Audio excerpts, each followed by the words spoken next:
কৃষিমন্ত্রী ডক্টর মোহাম্মদ আব্দুর রাজ্জাক বিএনপিকে উদ্দেশ্য করে বলেছেন, তারা চাচ্ছে আগামী নির্বাচন যাতে ভালোভাবে না হয়।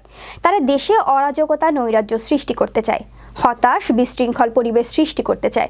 তারা নির্বাচন বানচাল করতে চায়। কৃষিমন্ত্রী ডক্টর আব্দুর রাজ্জাক এমপি শনিবার দুপুরে টাঙ্গাইলের মধুপুর জেলা পরিষদ অডিটোরিয়ামে দ্বাদশ জাতীয় সংসদ নির্বাচন উপলক্ষে কর্মী সমাবেশে প্রধান অতিথির বক্তব্যে তিনি এসব কথা বলেন। মধুপুর উপজেলা আওয়ামী লীগের যুগ্ম সম্পাদক সাদিকুল ইসলাম সাদিকের সঞ্চালনায় মধুপুর উপজেলা আওয়ামী লীগের ভারপ্রাপ্ত সভাপতি ইয়াকুব আলীর সভাপতিত্বে অন্যান্যের মধ্যে বক্তব্য রাখেন টাঙ্গাইল জেলা আওয়ামী লীগের সহ সভাপতি বাপ্পু সিদ্দিকী, পৌরসভার মেয়র সিদ্দিক হোসেন খান, যুগ্ম সম্পাদক ডাক্তার মীর ফরহাদুল আলম মনি, সাবেক মেয়র মাসুদ পারভেজ, সাংগঠনিক সম্পাদক আবুল কালাম আজাদ, ভাইস চেয়ারম্যান শরীফ আহমেদ নাসির, জেলা মহিলা আওয়ামী লীগের যুগ্ম সাধারণ সম্পাদক রুবি নিগার প্রমুখ।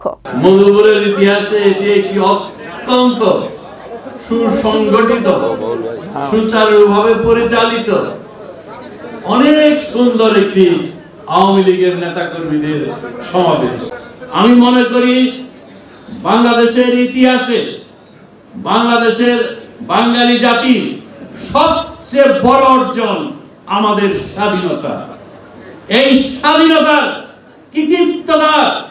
কৃতির অধিকারী আওয়ামী লীগ এবং আপনারা কর্মী।